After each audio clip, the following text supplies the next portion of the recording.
नमस्कार साथियों, स्वागत करता हूं मैं अपने YouTube चैनल टोटल वैकेंसी पर। तो दोस्तों, आज का वीडियो बहुत ही ज़्यादा खास होने वाला है, क्योंकि आज के वीडियो के माध्यम से बिहार में एनएम के लिए 10,709 पदों पर परमानेंट भर्ती आई हुई है। इसके काउंसलिंग और मेगा सूची के बारे में कुछ महत्वपूर्ण पॉइंट्स है जो कि आप लोग को बताना है, क्योंकि हो सकता है कि काउंसलिंग में इन लोगों का फॉर्म रद्द कर दिया जाएगा अगर आप ध्यान से ये सभी चीज़ों को समझोगे नहीं तो चलिए दोस्तों, वीडियो को स्टार्ट कर लेते हैं और आपको डिटेल्स में जानकारी बताते हैं।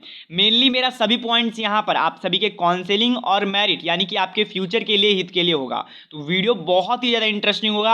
आप सभी से एक दरख्वास्त हमेशा से रहता है, जो भी दोस्त हमारे चैनल पर नए आए हैं चैनल को सब्सक्राइब कर दीजिएगा, क्योंकि आपको सब्सक्राइब करने से ये फायदे होंगे कि हमारे वीडियोज़ के नोटिफिकेशन आपको तुरंत से तुरंत पहुँच पाएंगे। और जैसे ही काउंसलिंग के लिए रिजल्ट, मेरिट लिस्ट जारी होता है, आपको तुरंत से तुरंत आपको हमारे चैनल के माध्यम से बताया जाएगा। तो चैनल को सब्सक्राइब जरूर से जरूर कर लीजिएगा साथियों। चलिए दोस्तों, वीडियो को स्टार्ट कर लेते हैं और आपको डिटेल्स में जानकारी बताते हैं कि किन लोगों का एनएम का फॉर्म यहां पर रद्द हो सकता है काउंसलिंग में। साथ ही में बहुत सारे लोग के मुंह से आप सुन रहे होंगे एनआरटीएस, यानी कि आप लोगों का आधार कार्ड से लिंक कराना है एनएम का सर्टिफिकेट। वो सभी को कराना है कि स्पेसिफाइड कुछ कैंडिडेट्स हैं, या फिर एनआरटीएस सभी को कराना है या नहीं कराना है, वो भी जानकारी बताएंगे। तो बहुत ही ज़्यादा इंटरेस्टिंग होगा वीडियो। चलिए दोस्तों, वीडियो को स्टार्ट कर लेते हैं।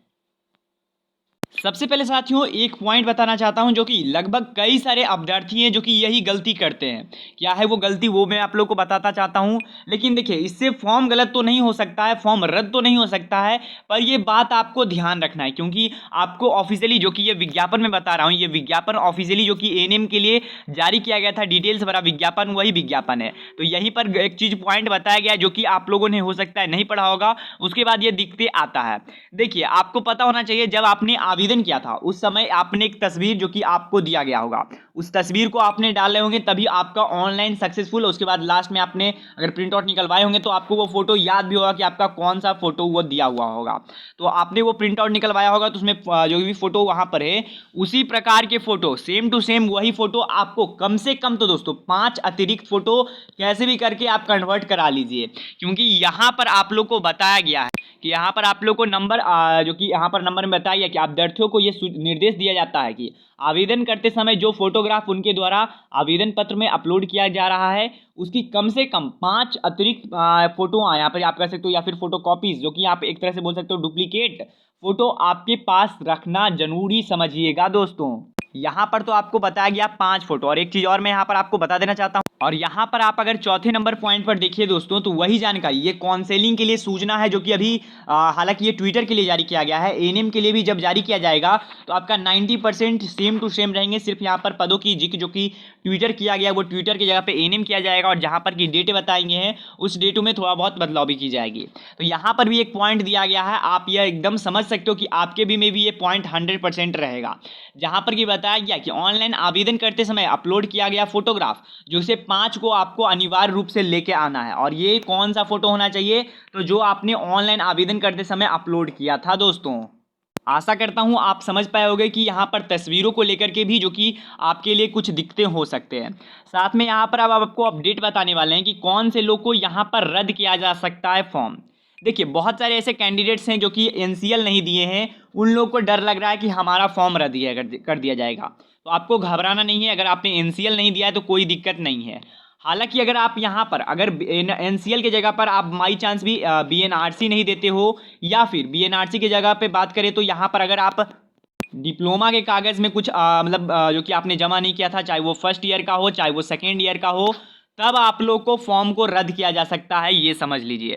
पर अगर आप सोच रहे हो कि हमारा एनसीएल या फिर कुछ और गलतियां हो चुका है, निवास गलती हो चुका है, तो यहाँ पर हमारा फॉर्म रद्द कर दिया जाएगा। तो ये मैं पहले ही बता देना चाहता हूँ, अगर आप एनसीएल जमा नहीं करोगे तो आपको डायरेक्ट जनरल कैटेगरी में तो डाल दिया जाएगा, पर आपके फॉर्म को रद्द नहीं किया जाएगा। मतलब कि अगर बीसी कैटेगरी में हो आप, तो यहाँ पर आपको जनरल में डाल दिया जाएगा, पर आप लोग को यहाँ पर आरक्षण का भी लाभ नहीं दे होगा। यहाँ पर आप लोग ये समझ लीजिए कि आप लोग का आरक्षण फिर नहीं मिलेगा। तो ये 2 कैंडिडेट्स, जैसा कि मैंने बताया, जिन कैंडिडेट्स का डिप्लोमा या फिर बीएनआरसी का कागज़ यहाँ पर, या फिर फर्स्ट सेकेंड ईयर का यहाँ पर कागजात नहीं अपलोड किए हो, तब आप लोग का जो कि चांस बढ़ जाता है कि आप लोग का फॉर्म काउंसलिंग में रद्द हो जाएगा। साथ ही मैं उन कैंडिडेट्स को भी बता देना चाहता हूं जो कि बिहार से अलग राज्य वाले हैं।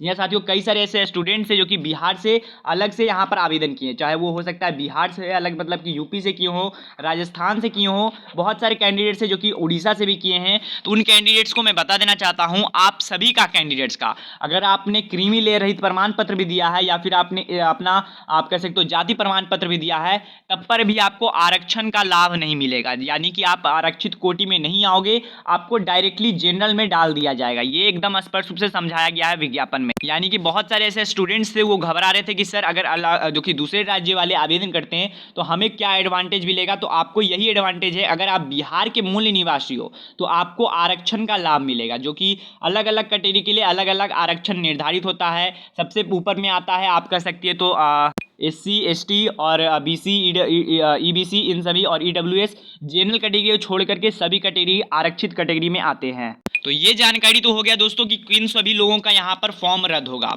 अब देखिए सिर्फ इन्हीं लोग का फॉर्म रद्द नहीं होगा, जो भी यहाँ पर मेरिट के जैसे कि मेरिट के हिसाब से कोई ना कोई एक कट ऑफ सेट किया जाएगा, कट ऑफ सेट किया जाएगा मेरिट के लिए। हालांकि अभी आपको पता होगा, मैंने इसके रिगार्डिंग में डिटेल्स वाला वीडियो बना चुका हूँ कि मेरिट तक कितना कट ऑफ जा सकता है। तो उसके रिगार्डिंग अगर आपने वो वीडियो वॉच नहीं किया तो वो वॉच कर लीजिएगा। तो इसके हिसाब से जिनका कट ऑफ के आप कह सकते हो नीचे मार्क्स रहेगा, उन लोग का भी फॉर्म को एक तरह से बोल सकते हो कि फिलहाल के लिए एक तरह से आपको रोक दिया जाएगा। यानी उन्हीं कैंडिडेट्स को लिया जाएगा जिन कैंडिडेट्स का कट ऑफ से ऊपर मार्क्स में आया है। चलिए साथियों, आशा करता हूं कि मैंने ये पॉइंट आप लोग को समझा पाया होगा कि काउंसलिंग में कौन से लोगों का यहाँ पर फॉर्म रद्द किया जाएगा। अब इसके बारे में आपको डाउट नहीं रहना चाहिए। अब बात कर लेते हैं NRTS में। बहुत सारे कैंडिडेट्स इसके लिए जो कि आप कह सकते हो कि बहुत सारे लोग घबरा रहे हैं कि NRTS क्या है। तो देखिए सबसे पहले तो NRTS का फुल फॉर्म का बात करें तो NRTS का फुल फॉर्म होता है नर्सिंग रजिस्ट्रेशन ट्रैकिंग सिस्टम, जो कि सरकार के द्वारा डेवलप किया गया है। नर्सों के लिए एक ट्रैकिंग सिस्टम डेवलप किया गया है सरकार के द्वारा, और ये बिहार सरकार के द्वारा नहीं है, इंडियन गवर्नमेंट यहाँ पर इंडियन नर्सिंग काउंसिल यानी कि INC के द्वारा लिया गया है। अब इसमें क्या बताया गया है कि सभी नर्स, चाहे वो ANM है, GNM है, चाहे वो ANM है, चाहे वो GNM है, कोई भी नर्स यहाँ पर आते हैं BSc नर्सिंग, चाहे वो स्टूडेंट है या फिर चाहे वो यहाँ पर कार्य कर रहे हैं, उन सभी को एक NRTS में जो कि रजिस्ट्रेशन करवाना है, जिससे कि फ़ायदा होगा। मतलब कि एक तरह से बोल सकते हो इसमें आपका क्या होगा, तो आपका नंबर, आपका यहाँ पर आधार कार्ड का नंबर, सभी चीज़ और ANM डिप्लोमा सभी चीज़ लिंक हो जाएंगे दोस्तों। और इसी को कई सारे लोग आपको बताए होंगे कि यहाँ पर आधार कार्ड को और ANM डिप्लोमा को लिंक करना है। तो देखिए मैं पहले ही बता देना चाहता हूँ, अगर आप ऑफिशियली विज्ञापन का बात करिए तो ऑफिशियली विज्ञापन में ये कहीं पर भी नहीं बताया गया है कि NRTS आप लोगों को यहाँ पर करवाना है। लेकिन मैं यहाँ पर बता देना चाहता हूँ, देखिए जिनका जैसा मन है, कई सारे लोगों ने, मुझे पता है कई सारे ANM महिलाएं ने जो कि NRTS में करवा चुके होंगे, पर कई सारे लोग नहीं भी करवाए होंगे। तो देखिए बेसिकली मैं कहना चाहता हूं, अगर आप नहीं कराओ तो कोई दिक्कत नहीं हुआ है, अगर करा ले तो तब पर भी कोई दिक्कत नहीं है, क्योंकि सरकार का आपका जो भी स्कीम रहता है वो आपके फायदे के लिए होता है। हो सकता है इन फ्यूचर आप सभी को ये काम दे, और इन फ्यूचर तो आप कह सकते हो अभी भी ऑनलाइन माध्यम से हो सकता है, कोई भी साइबर कैफे में जाइए और आप ऑनलाइन माध्यम से करा लीजिए। ज़्यादा से ज़्यादा कोई भी फीस तो नहीं लगेंगे, जो आपका साइबर कैफे वाला है वो करेगा, उसका थोड़ा सा फीस लेगा, ज़्यादा से ज़्यादा 50 रुपये ले लेगा। मेरा ओपिनियन यही है दोस्तों कि सरकार का नियम है तो करवा लीजिए, लेकिन अगर नहीं करवाए हो तब पर भी कोई दिक्कत नहीं है, क्योंकि विज्ञापन या फिर कहीं पर भी कोई भी ऐसा सूचना अभी तक जारी नहीं किया गया है कि आप सभी NM को नेसेसरली कराना है। हालांकि BNRC के भी माध्यम से अपडेट आया है, पर हालांकि ऑफिशियली कोई भी विज्ञापन या फिर भर्ती में आपको इसके लिए कोई दिक्कत नहीं होगा, या फिर काउंसलिंग में आपको कोई भी ऐसे कागजात नहीं मांगे जाएंगे कि आपका NRTS का सर्टिफिकेट दिखाए। तो इसके लिए आपको घबराना नहीं है। जो कैंडिडेट्स करा लिए हैं बहुत बढ़िया बात है, जो कैंडिडेट्स नहीं करवाए हैं उन लोगों को भी डरना नहीं है साथियों।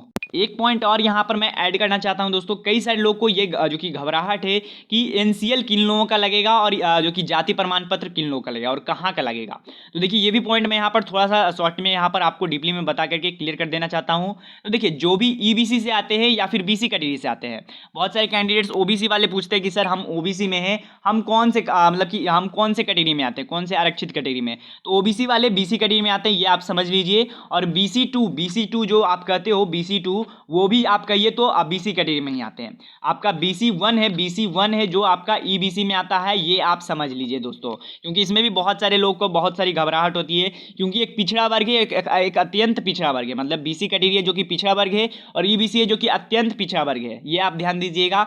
तो देखिए BC और जो कि EBC के लिए यहाँ पर आप लोगों को जो कि क्रीमी लेयर रहित प्रमाण पत्र, साथ में यहाँ पर जाति प्रमाण पत्र दोनों अपलोड करना है। दोनों आपके पिता के नाम से होने चाहिए, ये आपको बताया गया है। साथ में और भी निवास वो सभी है जो आप जहाँ से भी आप कर सकते हो वहाँ से करा सकते हो, कोई दिक्कत नहीं है। विज्ञापन में ऑफिशियली बताया गया है कि आपका क्रीमी ले रहित प्रमाण पत्र, जाति प्रमाण पत्र और SC और ST के लिए तो जाति प्रमाण पत्र लगने वाले हैं, वो भी पिता के नाम से होने चाहिए। यानी कि आप एक तरह से बोल सकते हो जो आपका आरक्षण देने वाला प्रमाण पत्र है, आरक्षण देने वाला जो आपका प्रमाण पत्र है वो सभी कुछ यहाँ पर आपके फादर के नेम से चाहिए, फादर के नेम से ये सभी चीज़ें चाहिए। यही जानकारी आप लोग को बताया गया है दोस्तों। यहाँ पर भी कई सारे निर्देश दिए गए हैं जो कि आपके लिए हित के लिए है। जैसा कि एक निर्देश ये भी बताया गया है कि अगर BTSC चाहता है, अगर आप BTSC के कोई भी आप जो कि आप कह सकते हो अनुपालन नहीं करते हो, कोई भी अगर निर्देश दिया जाता है BTSC के माध्यम से आप उसे निर्देश को पालन नहीं करते हो, तो BTSC को ये हक है कि आपका फॉर्म को उसी समय रद्द कर दिया जा सकता है या फिर कोई अलग निर्णय लिया जा सकता है आपके हित के लिए या फिर आपके अहित के लिए। तो यही जानकारी यहाँ पर बताया गया कि BTSC स्वतंत्र है, वो उनका मन, अगर आपको मैच में लेना है तो ले सकते हैं, नहीं लेना है तो नहीं ले सकते, ऐसा बताया गया है। पर यहाँ पर आप एक बात समझ लीजिए, बिना कट ऑफ के ऊपर आने का कोई चांस नहीं है आपका मेरिट। ये आप समझ लीजिए, जो कट ऑफ के ऊपर जाएंगे उन्हीं का चयन होगा, ना कि पैसे वालों का। क्योंकि बहुत सारे लोग का कहना है कि सर पैसे दिए थे होते तो हमारा चयन हो जाता है। जो कैंडिडेट्स का अभी फिलहाल में चयन नहीं हुआ है उन कैंडिडेट्स का बात कर रहा हूँ, उन कैंडिडेट्स को लगातार लग रहा है कि पैसे वाले दिए हैं उन लोगों का हो गया है, हमारा नहीं हुआ है। तो मैं बेसिकली आपको बता देना चाहता हूँ ऐसी बात नहीं है। कई सारे लोग मुझे यहाँ पर प्राप्त हो चुके हैं जो कि पैसे दिए हुए थे पर उन लोगों का चयन नहीं किया गया है। जो भी कट ऑफ निर्धारित होता है उसी के ऊपर आने के पर आप लोग का चयन किया जाता है, ऐसे चयन नहीं किया जाता है। तो दोस्तों यही जानकारी थी दोस्तों। अगर आपको जानकारी पसंद आती है तो चैनल को सब्सक्राइब और वीडियो को लाइक करना ना भूलिएगा। मिलते हैं नेक्स्ट वीडियो में, तब तक के लिए गुड बाय, जय हिंद, जय Bharat, Vande Mataram. Thanks for watching video, धन्यवाद, मिलते हैं।